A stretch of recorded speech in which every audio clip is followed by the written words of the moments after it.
Good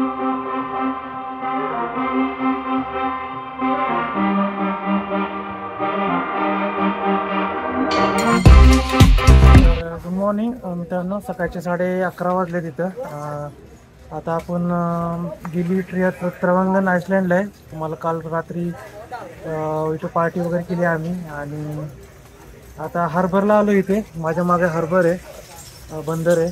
तर तिथून आता आपण बोट घेणार आहे नुसा पेनिडासाठी. जवळपास एक 2-3 तासाचा प्रवास आहे, फार लांब आहे. बालीच्या जवळ एक बेट आहे नुसा पेनिडा म्हणून, तर तिथं चाललो आहे आपण.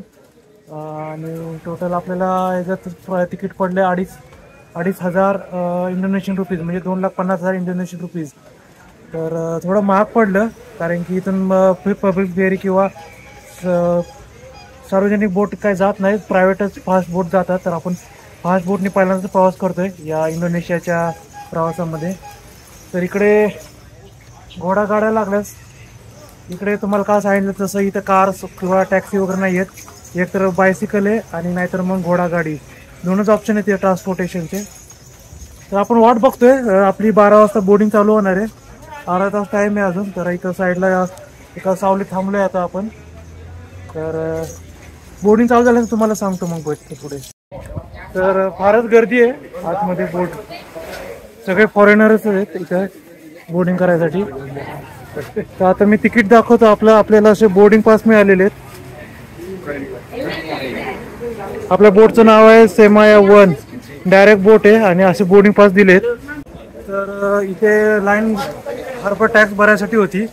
इथे एक लोकल टॅक्स आहे, म्हणजे बंदराचा टॅक्स आहे, बंदर डेव्हलपमेंटसाठीचा गव्हर्नमेंट टॅक्स आहे, तो भरायसाठी इथे लाईन लागलेली आहे. तर आता आपण लाईनीत थांबूया आणि टॅक्स वगैरे किती पावती काय तुम्हाला सांगतो आणि भेटू परत.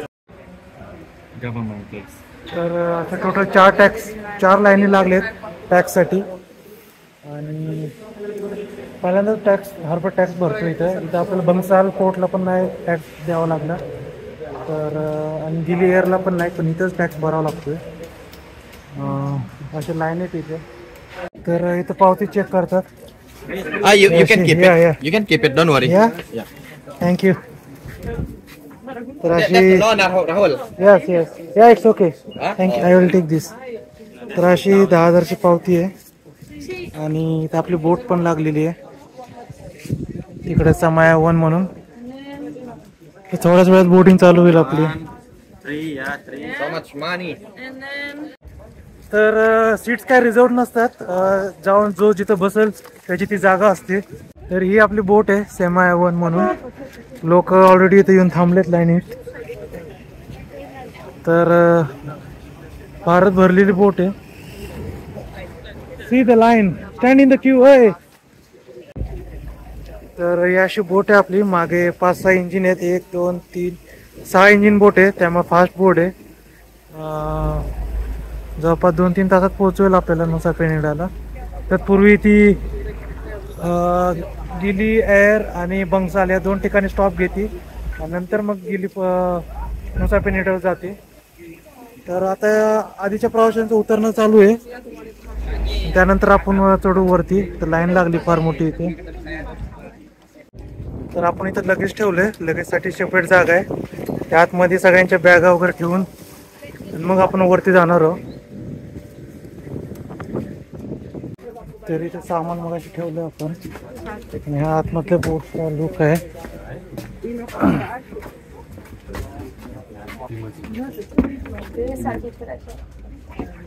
तर इथं वरती जातो मी, वरती जाऊन बसतो जरा. तर वरती पण अशा बसायला जागा आहे इथे. मी आता एखादा कोपरा पकडतो आणि थांबतो उभा इथे. इकडे पण काही लोक थांबलेत. तर बोट निघाली आपली. मागे तुम्हाला बंदर दिसत असेल आणि मी तर एकदम अडचणीच्या ठिकाणी बसलोय. खाली काहीतरी चटईसारखं आहे, त्याच्यावर बसलोय आणि एकदम कोपऱ्यात बसलोय. एका वेळी एकच माणूस बसू शकतो इथे. तर आता आम्ही जवळपास 2-2.5 तास लागतील. मध्ये काय इंटरेस्टिंग दाखवलं तर तुम्हाला असलं तर दाखवत जातो.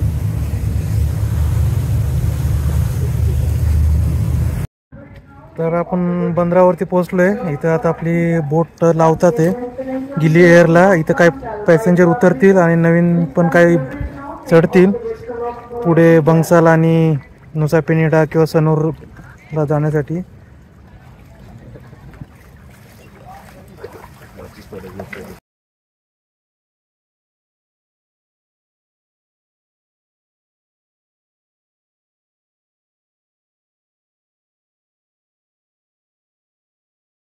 तर बोट आपल्या पुढच्या स्टॉपला पोहोचली ज्याचं नाव आहे बंगसाल. तर नेहमीप्रमाणे आता हे परत सामान ज्यांना उतरायचं त्यांचं सामान टाकतात. तर आपण आता बंगसाल बंदरावरती आलेलो आहे. तर बोट बंदरावर लावायचं काम चालू आहे यांचं. समोर तिकडे एक बोट लागलेली आहे.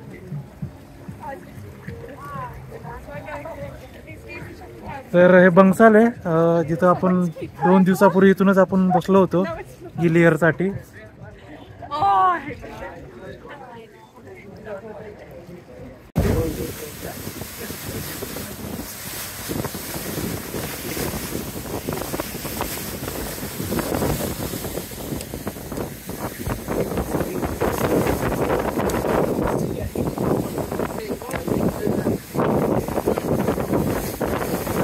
टोटल जवळपास 4 तासाच्या प्रवासानंतर आपण पोहोचलोय नुसा पेनिडाला.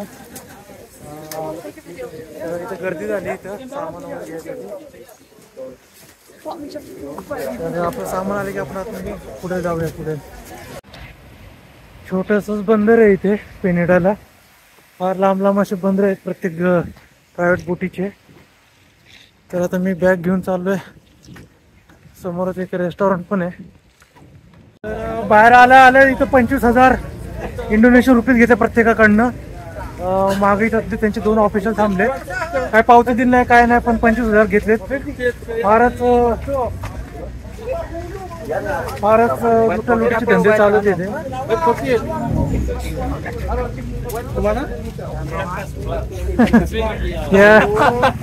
I am recording myself. तर गोव्याचे आम्ही 50,000 दिले. तर आम्ही एक स्कूटर रेंटवर घेतली. तिथून हार्बर पासून आपल्या हॉस्टेलला जायला जवळपास 1 लाख इंडोनेशियन रुपये सांगत होते. त्यामुळं आम्ही पहिले स्कूटर घेतोय. ही स्कूटर घेतली जी आपल्याला पडली 85,000 प्रतिदिन. आणि इथून आपण 9 किलोमीटर हॉस्टेल आहे.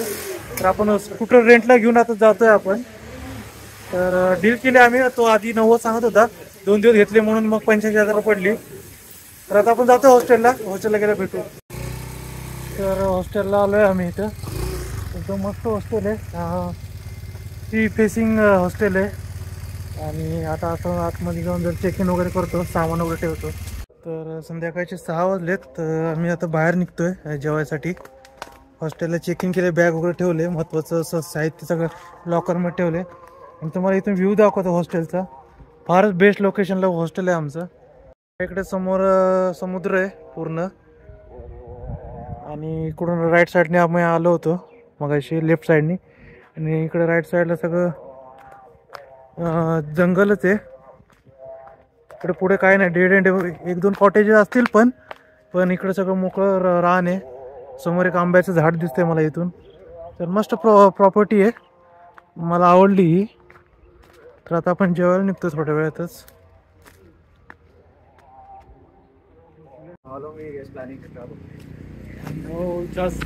तर आता चाललो आम्ही रेस्टॉरंट जेवायला. इथं राईट साईडला एक मंदिर दिसलं. आणि थोडं आता पुढं चाललोय. तर नुसा पेनिडा हे सगळं मला असं पहिलं इम्प्रेशन तर असं वाटतंय हिंदू आयसलँड आहे. ते हिंदू लोक जास्त मेजॉरिटीने राहतात. कारण की रस्त्याने जागोजागी मला जसं बालीमध्ये हे दिसले होते मंदिर आणि कलश दिसले होते घरासमोर, तसे इथं कलश पण आहेत दरवाजा समोर.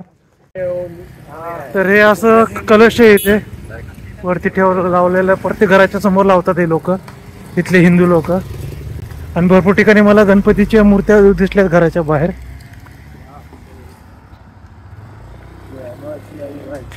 तर असं काहीच पहिलं इम्प्रेशन आहे नुसा पेनिडा बाली. तर ते मगच रेस्टॉरंट बंद होतं. तर आता आपण परत एका दुसऱ्या रेस्टॉरंटला चाललोय जे इथून की 300 मीटर आहे. आणि जाता जाता तुम्हाला दाखवत होतं हे जे आहे ते प्रत्येक ठिकाणी असे छोटे हे असतं रस्त्याच्या दोन्ही साईडला, काय म्हणतात, कलश म्हणता येईल तुम्हाला, देवाचा कलश वगैरे.